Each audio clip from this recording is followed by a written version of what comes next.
Last time, we explored around the harbor area of Ponta Delgada. Bethany toured a church, we stopped at a Miradoro and a mall, and finished with a dinner at Ponta do Garjão. This time, we drove the eastern side of São Miguel Island and met the queens of the Nordeste Miradouros.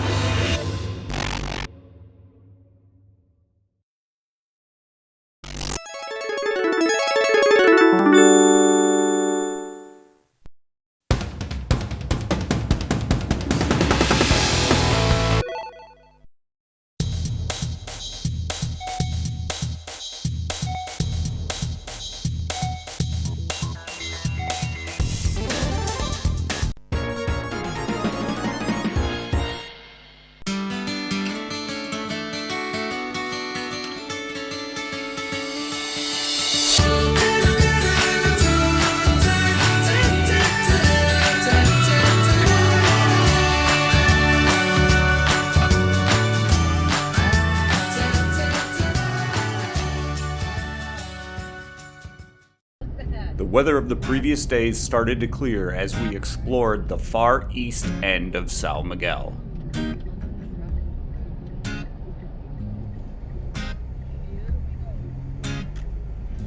From here we traveled out of the Furnish caldera and right into the Povoação caldera, where we pulled into the harbor to look around.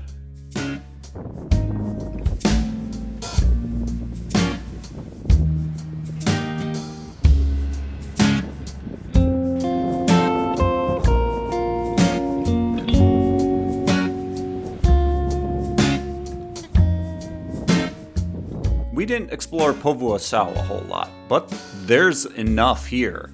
A cute downtown area, a beach, a river running through town, not to mention that there are markets for shopping and plenty of places to eat.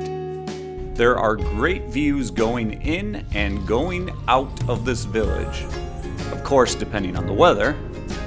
The first day passing through, we didn't have great visibility at the two nearby Miradouros, Pico Longo and Pico dos Bodes. We returned the next day for clearer skies and full views at these locations. Pico Longo really gives you a great view of the Povoação caldera.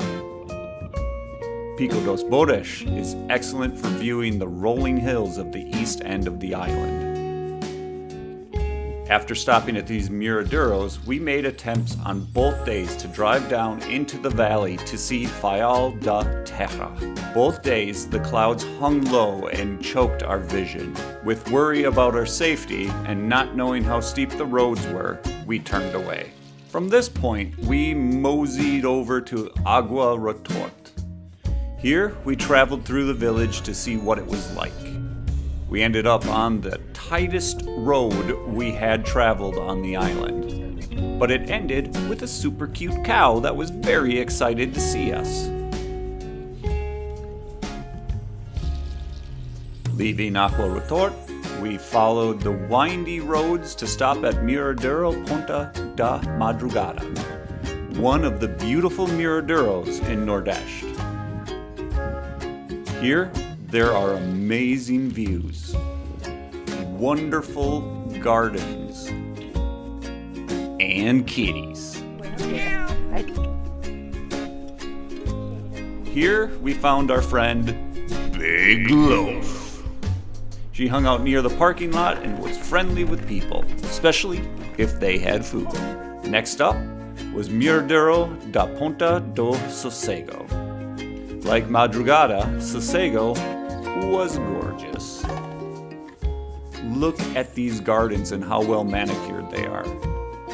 From here, you can get great views of the ocean, great views of the peaks and valleys of Pico Bartolomeu, Praia do Lombo Gordo, and the village of Pedreira, and kitties.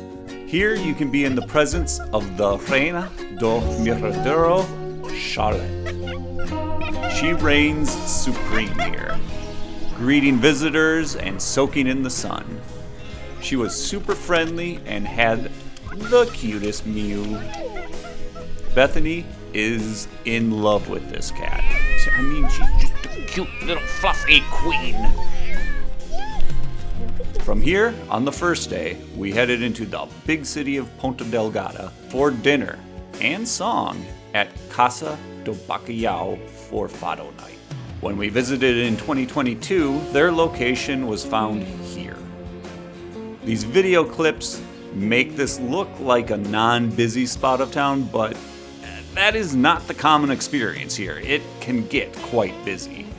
Today, Casa do Bacalhau can be found here. The night went as such. Starters with drinks. In our case, a bottle of wine.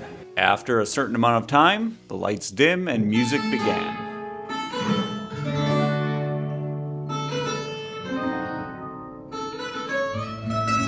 After a set of Fado, it was the main course. Bacalhau in a traditional pottery-style long plate, and it was amazing Bacalhau. Following the main course was a second set of Fado.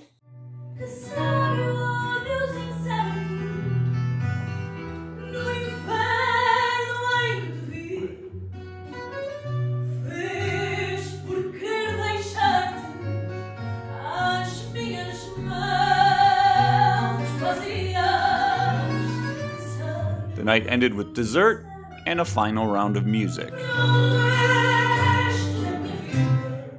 The experience cost us €45 per person. Pretty good for a full meal and live music. The next day, we left our beautiful lodgings in Reenactment, crossed the eastern side of the island again to get to the next place where we were going to stay. Following up the steps mentioned earlier, we attempted to drive through Via do Nordeste. But a cycling race was blocking some of the roads and cut this attempt short. So we drove on. We stopped in Lamba da Fazenda a bit before passing through, then hung out in Algarvia to see Viewpoint of the Whales.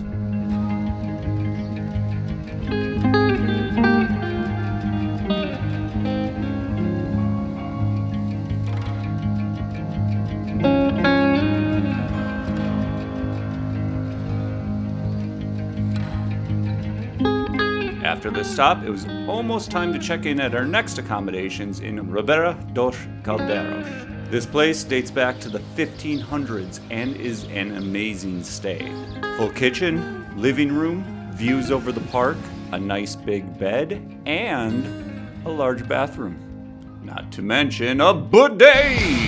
This being a European bidet, it isn't on the same level as a Japanese bidet, but it is butt-washing goodness. Now let me say, this is such a wonderful stop to make when visiting the island. It is gorgeous here. I mean, just look.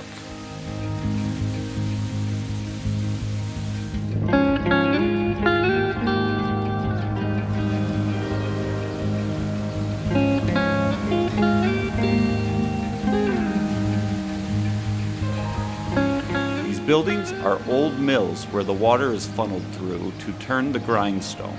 Again, being from the United States, this is pretty historically cool. We don't have much stuff from the 1500s just sitting around. The park is a huge garden with waterfalls. It's also used for canyoning and hiking into the mountains.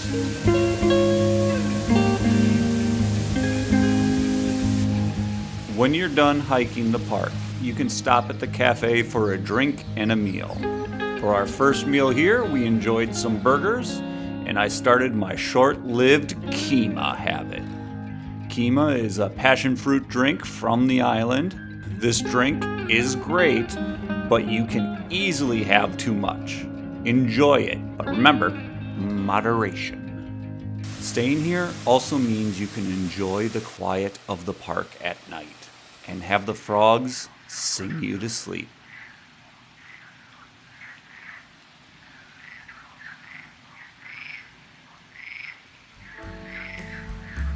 Next time, we take to the sea with Moby Dick Tours, visit the west side of the island, peruse through the volcanic fumaroles of Furnish, and and have a fondue experience cliffside before being wished goodnight by the Kagero. Come back next time for more São Miguel Azores 2022.